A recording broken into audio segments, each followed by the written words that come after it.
नमस्कार, स्वागत है आप सभी का डीडी न्यूज के इस खास बुलेटिन एक्सप्रेस 100 में, जहां हम आपके लिए लेकर आते हैं राजनीति, मनोरंजन, देश, दुनिया, खेल और व्यापार जगत की सभी बड़ी खबरों को एक्सप्रेस यानी फटाफट अंदाज में। मैं हूं शहला निगार। आइए खबरों को देख लेते हैं तेज रफ्तार के साथ। प्रधानमंत्री नरेंद्र मोदी आज महाराष्ट्र के पुणे का दौरा करेंगे। प्रधानमंत्री आज दगडूशेठ मंदिर में दर्शन और पूजा अर्चना करेंगे। प्रधानमंत्री नरेंद्र मोदी न केवल लोगों को मेट्रो का तोहफा देंगे, बल्कि आवास और तमाम अन्य विकास परियोजनाओं की सौगात भी देंगे। प्रधानमंत्री नरेंद्र मोदी पुणे मेट्रो के पहले चरण के 2 गलियारों के पूर्ण हो चुके खंडों पर सेवाओं के उद्घाटन के अवसर पर मेट्रो ट्रेनों को झंडी दिखाएंगे। ये खंड फुगेवाड़ी स्टेशन से सिविल कोर्ट स्टेशन और गरवारी कॉलेज स्टेशन से रूबी हॉल क्लिनिक स्टेशन तक है। प्रधानमंत्री ने 2016 में इस परियोजना की आधारशिला भी रखी थी। नए खंड पुणे शहर के महत्वपूर्ण स्थानों जैसे कि शिवाजी नगर, सिविल कोर्ट, पुणे नगर निगम कार्यालय, Pune RTO, Pune railway station को जोड़ेंगे। पीएम मोदी प्रधानमंत्री आवास योजना के तहत निर्मित मकानों को शिलान्यास करेंगे और उन्हें लाभार्थियों को सुपुर्द करेंगे। प्रधानमंत्री पिंपरी चिंचवाड़ नगर निगम के तहत अपशिष्ट से ऊर्जा संयंत्र का भी उद्घाटन करेंगे। लगभग 300 करोड़ रुपए की लागत से विकसित ये बिजली का उत्पादन करने के लिए सालाना लगभग 2.5 लाख मीट्रिक टन अपशिष्ट का उपयोग करेगा। पीएम को लोकमान्य तिलक राष्ट्रीय पुरस्कार से सम्मानित किया जाएगा। लोकमान्य तिलक की विरासत का सम्मान करने के लिए 1983 में तिलक स्मारक मंदिर ट्रस्ट द्वारा इस पुरस्कार का गठन किया गया था। ये पुरस्कार उन लोगों को प्रदान किया जाता है जिन्होंने राष्ट्र की प्रगति और विकास के लिए काम किया है। प्रधानमंत्री इस पुरस्कार के 41वें प्राप्तकर्ता होंगे। ये प्रत्येक वर्ष 1 अगस्त को लोकमान्य तिलक की पुण्य तिथि पर प्रदान किया जाता है। संसद के मानसून सत्र में आज कई विधायी कार्य सूचीबद्ध हैं। लोकसभा में आज दिल्ली राष्ट्रीय राजधानी राज्य क्षेत्र शासन संशोधन विधेयक 2023 पेश होगा। इस बिल को रोकने के लिए दिल्ली के मुख्यमंत्री अरविंद केजरीवाल ने विपक्षी नेताओं से समर्थन मांगा है। लोकसभा में आज जन्म मृत्यु रजिस्ट्रीकरण संशोधन विधेयक 2023 भी पेश होगा। वहीं अपतट क्षेत्र खनिज विकास और विनियमन संशोधन विधेयक 2023 भी पेश किया जाएगा। इसके अलावा संविधान अनुसूचित जाति आदेश संशोधन विधेयक 2023 भी सदन के पटल पर रखा जाएगा। राज्यसभा में आज अधिवक्ता संशोधन विधेयक 2023 पेश किया जाएगा। साथ साथ प्रेस और पत्रिका पंजीकरण विधेयक 2023 भी पेश होगा। सोमवार को विपक्ष के हंगामे के कारण संसद के दोनों सदनों की कार्यवाही बार बार बाधित हुई। राज्यसभा में सभापति ने दोपहर 2 बजे सरकार द्वारा मणिपुर मुद्दे पर चर्चा कराए जाने की जानकारी विपक्ष को दी, लेकिन हंगामा फिर भी नहीं थमा। लगभग 20 सांसदों ने नियम 176 के तहत मणिपुर पर अल्पकालिक चर्चा कराए जाने की मांग की थी, लेकिन विपक्ष इस पर भी तैयार नहीं हुआ। नेता सदन पीयूष गोयल ने कहा कि विपक्ष चर्चा से भाग रहा है, उन्हें आखिर किस बात का डर है। इस बीच सदन में गतिरोध खत्म करने के लिए राज्यसभा सभापति जगदीप धनखड़ ने अपने कक्ष में एक सर्वदलीय बैठक भी बुलाई, जिसमें नेता सदन पीयूष गोयल और नेता प्रतिपक्ष मल्लिकार्जुन खड़गे समेत तमाम दलों के सांसद मौजूद रहे, लेकिन इसके बावजूद हंगामा जारी रहा। शोर शराबे के बीच ही कुछ विधायी कामकाज हो सका और चलचित्र संशोधन विधेयक 2023 को संक्षिप्त चर्चा के बाद लोकसभा ने पारित कर दिया। राज्यसभा इसे पहले ही पारित कर चुकी है। सूचना एवं प्रसारण मंत्री अनुराग सिंह ठाकुर ने कहा कि चलचित्र संशोधन विधेयक ने सिनेमा इंडस्ट्री में बहुत पारदर्शिता लाएगा।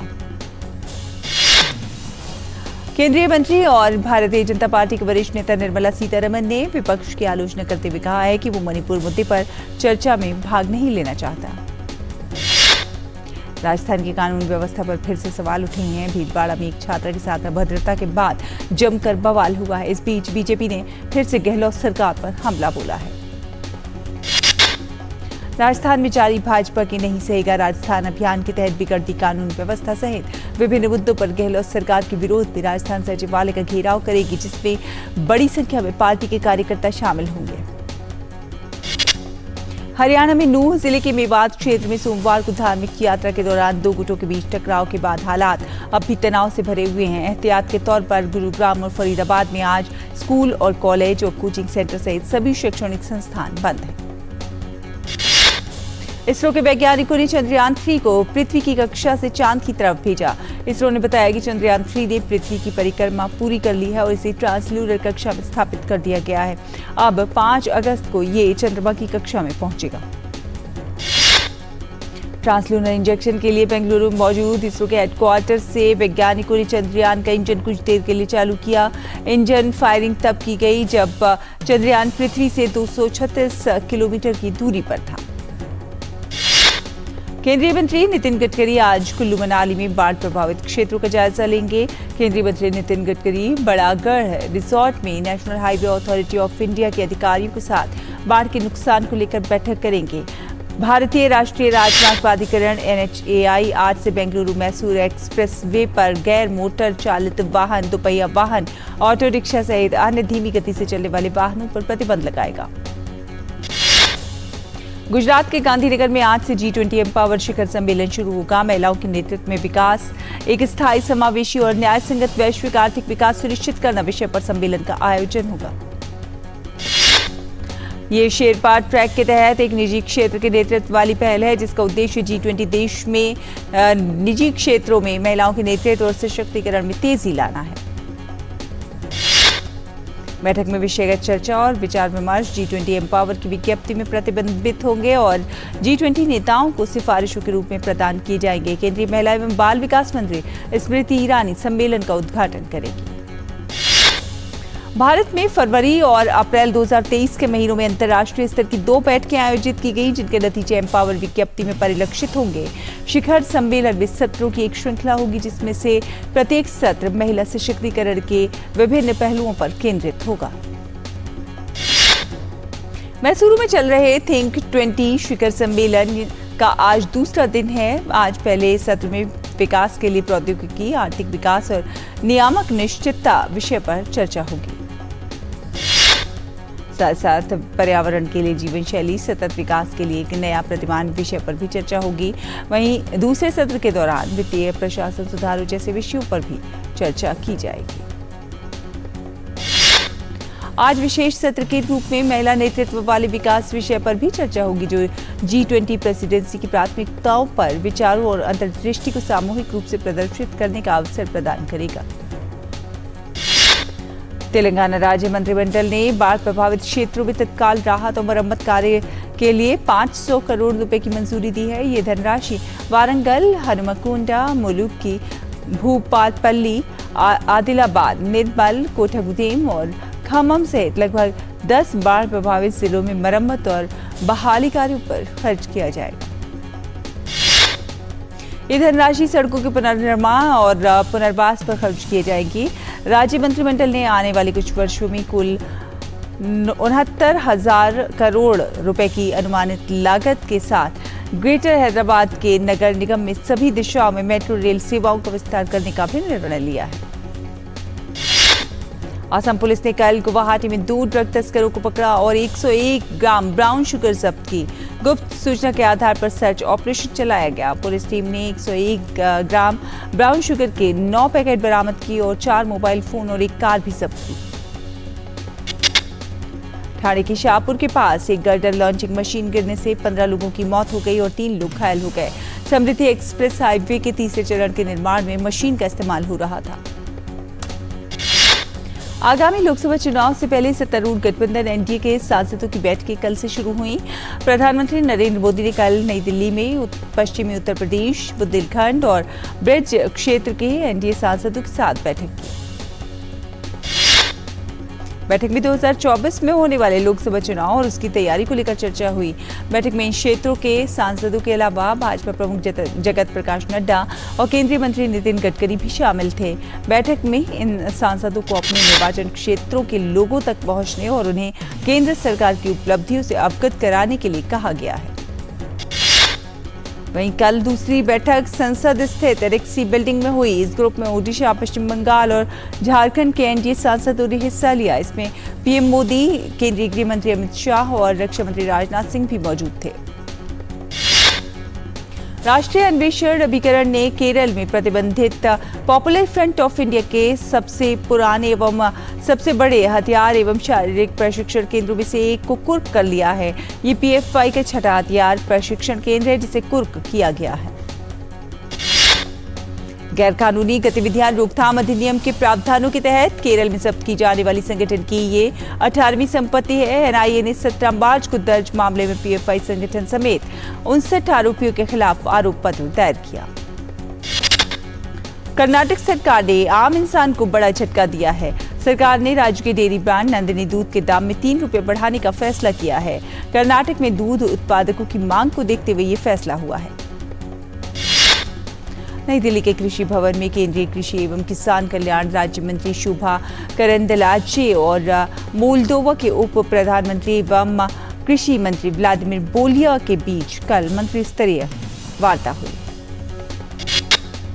दोनों देशों के बीच भविष्य में व्यापार को आगे बढ़ाने से जुड़े एक सामूहिक समझौता ज्ञापन को तैयार करने पर सहमति बनी। बातचीत के दौरान मोल्दोवा के उप प्रधानमंत्री एवं कृषि मंत्री व्लादिमीर बोलिया ने संयुक्त राष्ट्र सुरक्षा परिषद में भारत का समर्थन करने का वादा भी किया। हिमाचल प्रदेश के शिमला के रामपुर उपमंडल में अत्यधिक बारिश के कारण 100 से ज्यादा घरों में दरारें आ गई हैं। प्रशासन द्वारा राहत और बचाव कार्य किए जा रहे हैं। लोगों को सभी जरूरी सामान मुहैया कराया जा रहा है। मौसम विभाग का अनुमान है कि अगले 48 घंटों में पूर्वी और मध्य पूर्व भारत में तेज से बहुत तेज वर्षा जारी रहेगी। मध्य प्रदेश, छत्तीसगढ़, बिहार, ओडिशा, पश्चिम बंगाल के गांगेय क्षेत्र, कर्नाटक, झारखंड और सिक्किम में तेज वर्षा होने की संभावना है। वहीं मौसम विभाग ने अगले 5 दिनों के दौरान कोंकण, गोवा और मध्य महाराष्ट्र में तेज वर्षा का अनुमान व्यक्त किया। जम्मू कश्मीर के पुलवामा में आतंकी फंडिंग मामले में एनआईए और काउंटर इंटेलिजेंस ऑफ कश्मीर ने छापे मारे हैं। ये छापे पुलवामा जिले में कई जगहों पर मारे गए हैं। आतंकी फंडिंग मामले में एनआईए जम्मू कश्मीर में लगातार कार्रवाई कर रही है। एनआईए और जम्मू कश्मीर पुलिस ने पिछले सप्ताह शुक्रवार को किश्तवाड़ जिले में आतंकी समर्थन और फंडिंग मामले में हिजबुल मुजाहिदीन के आतंकवादी रियाज के घर पर छापेमारी की थी। ये कार्रवाई गैर कानूनी गतिविधियां रोकथाम अधिनियम के तहत की गई थी। दिल्ली की राउज एवेन्यू कोर्ट ने मनीष सिसोदिया की उस याचिका पर ईडी को नोटिस जारी किया है जिसमें उन्होंने चिकित्सा और अन्य खर्चों के लिए बैंक खाते से कुछ रकम निकालने की अनुमति मांगी थी। कोर्ट इस अर्जी पर 4 अगस्त को सुनवाई करेगी। फिलहाल एक छोटे से ब्रेक के लिए यहाँ रुकते हैं। ब्रेक के बाद खबरों का सफर जारी है। देखते रहिए डीडी न्यूज।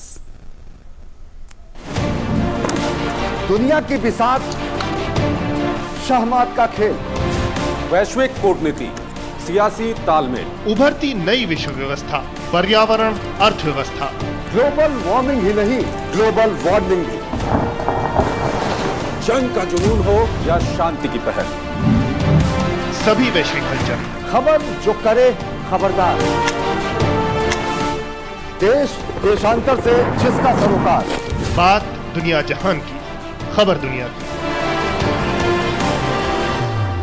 मुझे सिविल सर्विसेज की तैयारी करनी है अपने देश की सेवा के लिए। Is Virendranath Chattopadhyay your son? वो लंदन गया हुआ है पढ़ाई करने के लिए। भारत में एक संगठित और सुनियोजित क्रांति को अंजाम देना है। तुम यहाँ लंदन में रह के धमकी देता है? एक तरफ भारत के क्रांतिकारी संगठन और दूसरी तरफ जर्मनी, टर्की और अफगानिस्तान से भारतीय क्रांतिकारियों की सेना, सब मिलकर एक साथ वार करेंगे तो भारत की आजादी निश्चित है। स्वराज में देखिए वीरेंद्रनाथ चट्टोपाध्याय की महान गाथा। ब्रेक के बाद स्वागत है आपका। आप देख रहे हैं एक्सप्रेस 100। चलिए रुक करते हैं कुछ अन्य खबरों का। भारत सरकार का राजकोषीय घाटा चालू वित्त वर्ष 2023-24 की पहली तिमाही अप्रैल-जून में 4,51,370 करोड़ रुपए रहा। इस समूचे वित्त वर्ष के लिए निर्धारित लक्ष्य का 25.3% है। वित्त मंत्रालय ने जारी आधिकारिक आंकड़ों में इस बात की जानकारी दी है।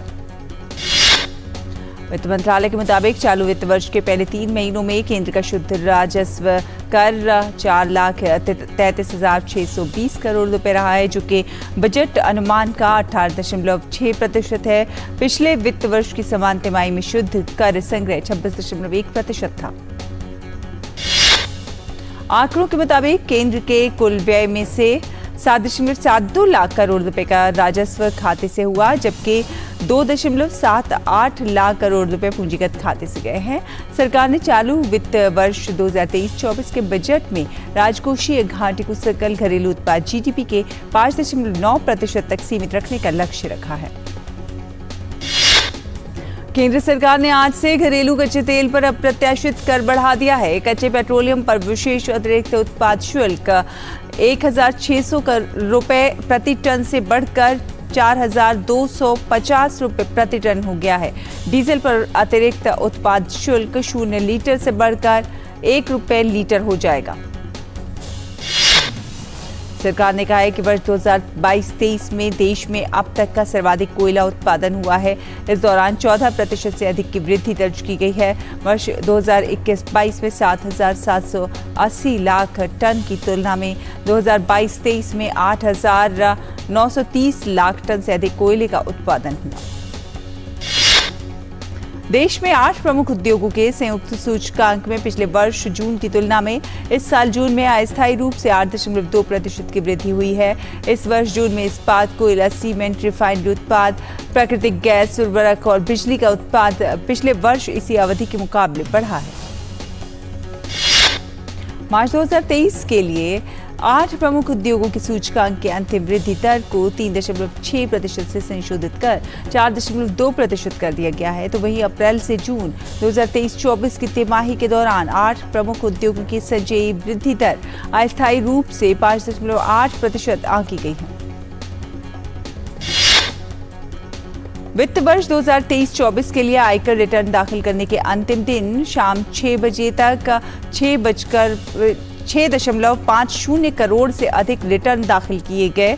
आयकर विभाग ने एक ट्वीट के माध्यम से जानकारी दी है और कहा है कि अंतिम दिन 36.91 लाख रिटर्न दाखिल किए गए हैं। 2020-21 और 2022-23 के बीच जीएसटी का पता लगाने के मामलों में 23.5% की वृद्धि हुई है, जबकि इसी अवधि के दौरान जीएसटी चोरी का पता लगाने के मामले में 166% की भारी वृद्धि हुई है। स्मॉल फाइनेंस बैंक का शुद्ध लाभ चालू वित्त वर्ष की पहली तिमाही में 60% से बढ़कर 324 करोड़ रुपए पर पहुंच गया, जबकि पिछले वित्त वर्ष की समान अवधि में ये 203 करोड़ रुपए था। वाहन बनाने वाली मारुति सुजुकी इंडिया का एकीकृत शुद्ध लाभ चालू वित्त वर्ष 2023-24 की अप्रैल जून तिमाही में दोगुने से अधिक होकर 2,525 करोड़ रुपए रहा है। मॉस्को में हुए ड्रोन हमले के जवाब में रूस के क्रिविरी शहर पर मिसाइल हमले में 6 लोगों की मौत हुई है। इस हमले में 75 लोग घायल हुए हैं। मृतकों में 10 साल की एक बच्ची भी शामिल है। ये हमले यूक्रेनी राष्ट्रपति वोलोदिमीर ज़ेलेंस्की के गृहनगर क्रिविरी पर हुए हैं। राष्ट्रपति ज़ेलेंस्की ने हमले में बर्बाद हुई इमारतों के वीडियो इंटरनेट पर पोस्ट किए हैं। इन वीडियो में एक 9 मंजिला इमारत बुरी तरह से क्षतिग्रस्त दिखाई दे रही है, जबकि 4 मंजिलों वाली एक अन्य इमारत मलबे के ढेर में तब्दील हुई नजर आ रही है। ज़ेलेंस्की ने कहा कि आबादी क्षेत्र और विश्वविद्यालय के भवनों पर हमले किए गए हैं। युद्ध से पहले क्रिविरी 6 लाख से ज्यादा आबादी वाला शहर था। खैरसौन शहर पर भी मिसाइलों के 2 हमले होने की खबर है। पाकिस्तान के खैबर पख्तूनख्वा प्रांत में हुए आत्मघाती हमले की जिम्मेदारी इस्लामिक स्टेट ने ली है। इस हमले में 54 लोगों की मौत हो गई थी। यह आत्मघाती बम धमाका एक रैली के दौरान हुआ, जिसमें भारी संख्या में लोग हताहत हुए। इस्लामिक स्टेट की एक अफगान शाखा ने आत्मघाती बम विस्फोट की जिम्मेदारी ली। इस्लामिक स्टेट ने कहा कि हमलावर एक विस्फोटक जैकेट पहन रखा था। हमलावर ने रैली के दौरान खुद को बम धमाके से उड़ा लिया। नाइजर में तख्तापलट के बाद सत्ता में आए नेताओं ने आरोप लगाया है कि अब तक सरकार ने राष्ट्रपति मोहम्मद बज़ौम को मुक्त करने के लिए फ्रांस को राष्ट्रपति भवन पर हमला करने के लिए अधिकृत किया था। नाइजर तख्तापलट करने वाले नेताओं के आरोपों को खारिज करते हुए फ्रांस की विदेश मंत्री कैथरीन कोलोना ने कहा है कि बज़ौम को सत्ता में बहाल करना अभी भी संभव था। पश्चिमी देशों के सहयोगी बज़ौम नाइजर आज़ादी के बाद पहले शांतिपूर्ण चुनाव में 2 साल पहले नाइजर की सत्ता पर काबिज हुए थे।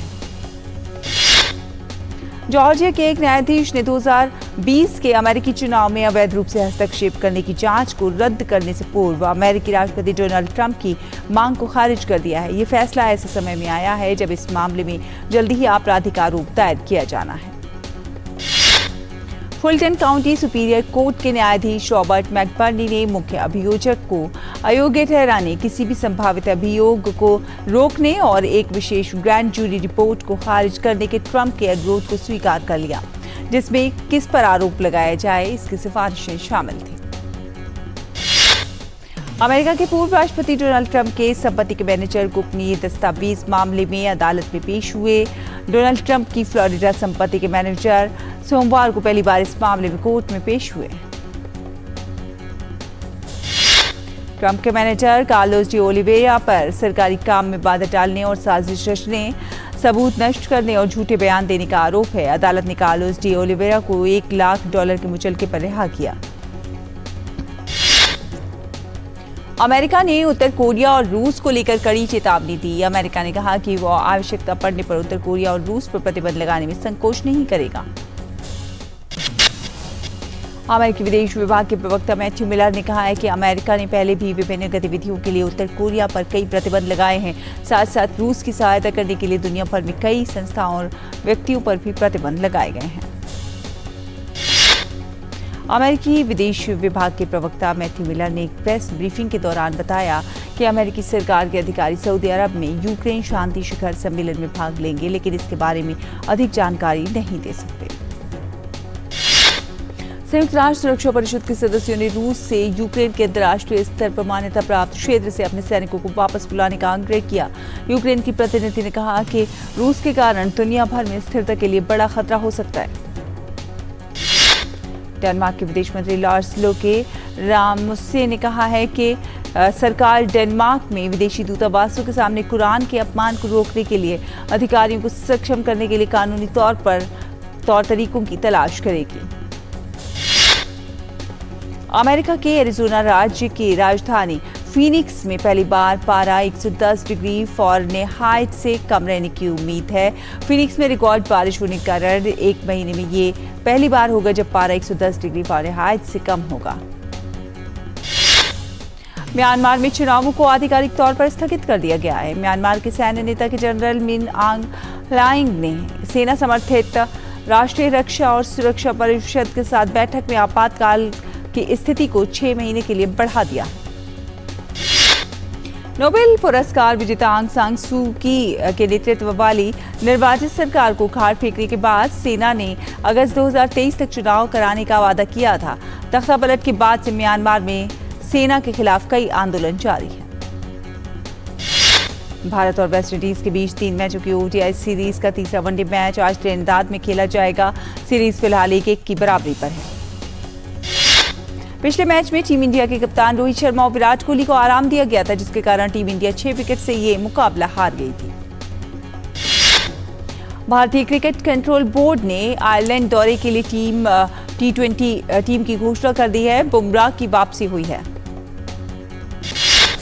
10 महीने बाद टीम इंडिया में वापसी कर रहे जसप्रीत बुमराह को आयरलैंड के दौरे पर T20 टीम का कप्तान बनाया गया है। ऋतुराज गायकवाड़ को कप्तानी का जिम्मा मिला है, तो वहीं रिंकू सिंह और शिवम दुबे भारतीय टीम में वापस आए हैं। एशेज के 5वें टेस्ट में इंग्लैंड ने ऑस्ट्रेलिया को हरा दिया। 2-2 की बराबरी पर खत्म हुई टेस्ट सीरीज। इस सीरीज के साथ इंग्लैंड के तेज गेंदबाज स्टुअर्ट ब्रॉड और मोइन अली ने टेस्ट क्रिकेट से संन्यास लिया। भारतीय बैडमिंटन खिलाड़ी पीवी सिंधु और किदाम्बी श्रीकांत आज से शुरू हुए ऑस्ट्रेलिया ओपन बैडमिंटन के कोर्ट पर उतरेंगे। 2019 विश्व चैंपियन सिंधु चोट से उबरने के बाद फॉर्म में नहीं है और इस साल 12 BWF विश्व टूर टूर्नामेंटों में से 7 में जल्दी बाहर हो गई है। ऑस्ट्रेलिया ओपन में श्रीकांत का पहले दौर में सामना जापान के केंता निशिमोटो से होगा। भारत के स्टार युवा शटलर लक्ष्य सेन का पहले दौर में भारत के ही किरण जॉर्ज से होगा सामना। शानदार फॉर्म में चल रहे भारत के एचएस प्रणॉय ऑस्ट्रेलिया ओपन के पहले दौर में हांगकांग के ली चियू से भिड़ेंगे। ब्राजील के मिडफील्डर फैबिन्हो ने 3 साल के कॉन्ट्रैक्ट पर लिवरपूल से सऊदी अरब के क्लब अल इत्तेहाद के साथ जुड़ गए हैं। 29 वर्षीय फैबिन्हो ने जर्मनी में हाल ही में प्रशिक्षण शिविर में लिवरपूल के साथ यात्रा नहीं की थी। फैबिन्हो ने लिवरपूल के लिए 219 मैच खेले और 11 गोल किए। अफगानिस्तान के लेग स्पिनर राशिद खान चोट के कारण द 100 टूर्नामेंट में खेलने से उन्होंने नाम वापस ले लिया है। बॉलीवुड अभिनेता अभिषेक बच्चन और अभिनेत्री सयामी खेर अभिनीत फिल्म घूमर का टीजर रिलीज हो गया है। आर पाल की निर्देशित फिल्म घूमर एक अपाहिज खिलाड़ी की विजयी कहानी। अभिनेता आयुष्मान खुराना की आने वाली फिल्म ड्रीम गर्ल 2 का नया पोस्टर रिलीज हो गया है। आयुष्मान खुराना इन दिनों अपनी superhit film Dream Girl sequel Dream Girl 2 में काम कर रहे हैं। ड्रीम गर्ल 2 में अनन्या पांडे की अहम भूमिका है। दक्षिण भारतीय अभिनेता राघव लॉरेंस की आने वाली फिल्म चंद्रमुखी 2 से उनका लुक रिलीज हो गया है। चंद्रमुखी 2 का निर्देशन पी वासु ने किया है। ये फिल्म रजनीकांत की सुपरहिट फिल्म चंद्रमुखी का ही सीक्वल है। Made in heaven season 2 series का ट्रेलर आज लॉन्च किया जाएगा। जोया अख्तर ने सीरीज के दूसरे पार्ट के ट्रेलर लॉन्च की जानकारी सोशल मीडिया पर साझा की। केंद्रीय फिल्म प्रमाणन बोर्ड ने OMG 2 के ट्रेलर को UA सर्टिफिकेट के साथ रिलीज की अनुमति दे दी है, लेकिन साथ साथ फिल्म में अक्षय कुमार के किरदार यानी कि भगवान शिव के अवतार को भी बदलने की सलाह दी है। तो इसी के साथ एक्सप्रेस न्यूज में फिलहाल इतना ही। DD न्यूज पर खबरों का सफर लगातार जारी है। देखते रहिए DD न्यूज। नमस्कार।